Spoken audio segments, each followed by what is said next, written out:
So today we are having a True Talk conversation. I have Chris Wilson with me. He's a local resident here in Columbus and is really passionate about what is happening here.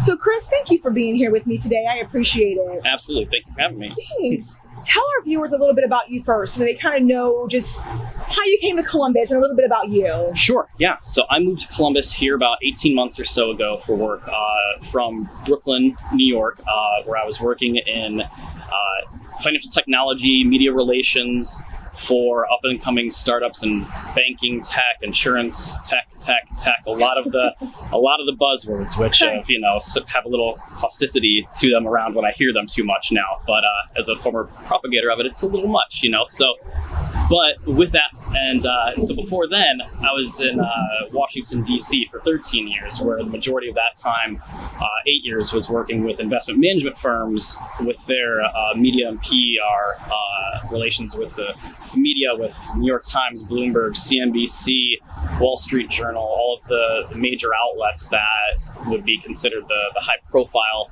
targets, and more importantly, the best journalistic outlets that really know how to cover stories. And just became, with all of that in mind, I came here to do software accounting. So it was a little bit of it wasn't quite the most lateral move here, but when you have all of those clients, you have to learn how people look at things, how these really bright minds assess problems and think critically. And so I came here as a part of many other people who are coming here to Columbus for the new technology scene and everything. Okay. And it's a little bit of an acumen on more of the accounting side for the unsexy parts of the software development process. Before things become an app, there's a lot of work that goes into that, and with that, there's a lot of digging, a lot of detail, and that's what I realized that I really, still like to kind of have going with me. So right on. So technology brings you here. Mm-hmm. You've been here for just over a year, and you've gotten here in Columbus. How's your experience been in Columbus? What have you noticed or recognized that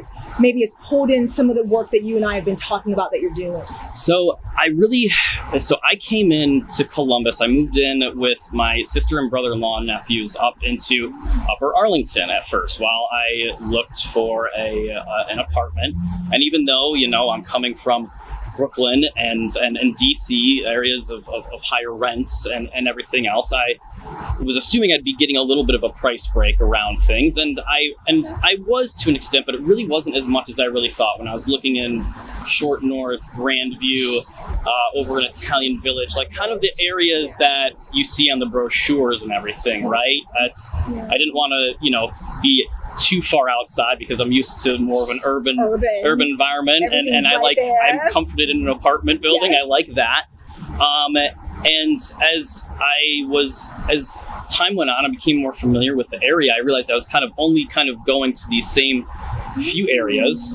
And so I started almost by accident, just driving around, missing a turn somewhere, Google corrects you, and going through the other neighborhoods that I would only hear in the background, and to be really frank, naively not really thinking about lower income areas outside and around the city that I wouldn't be going through. I wouldn't be visiting in one way or another.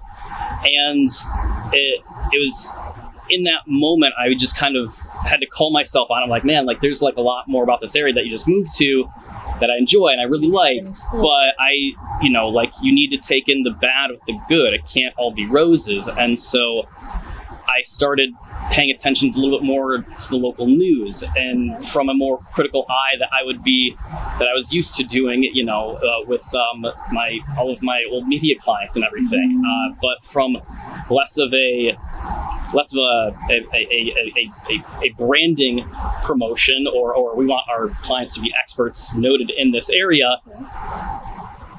I want to know what people are saying about the things that are happening, but also holding it to the same accountable standards that are happening. And what that all really means is that the local media really covering topics that are seemingly impactful. I have the company I'm at right now, Duet Health, as we have an incredibly diverse roster of about 35 employees or so.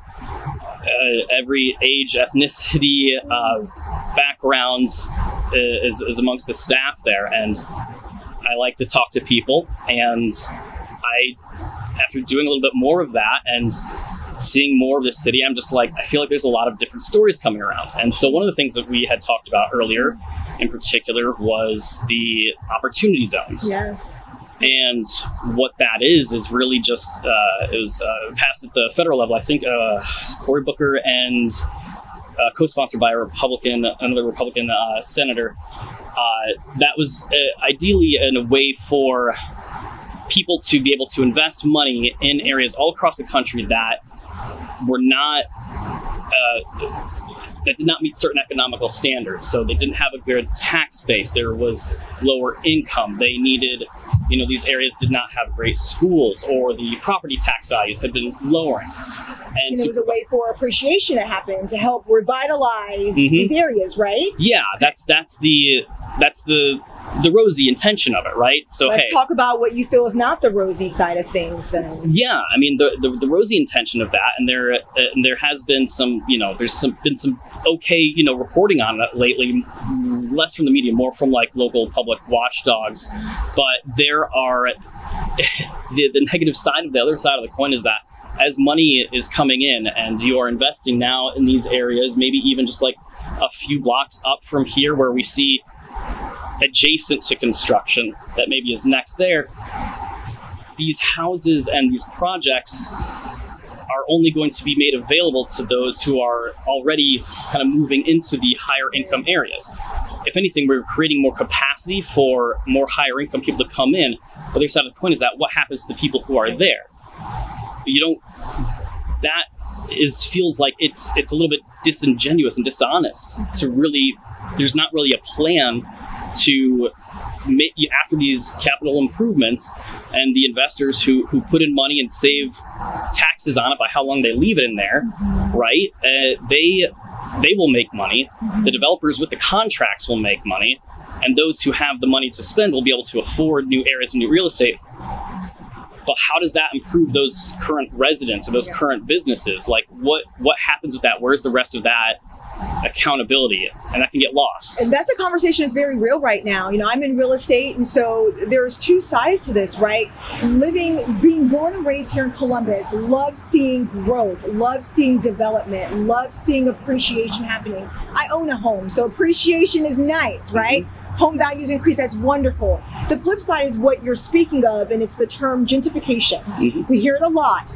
And the reality is, if you believe it's not happening, it's kind of interesting that you believe it's not happening, because we see it. There's investors coming in to what you just said, being able to leverage these various opportunity tracks for their gain.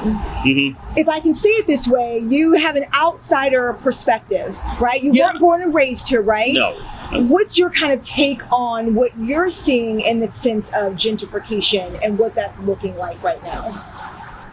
So as I see it happening here, it feels like a little bit more of the same, except for it's happening with less fanfare. Less people are able to kind of talk about it. But I mean, maybe it's a population issue because Columbus is a smaller city or something like that, and subsequently maybe smaller media outlets, less of a voice.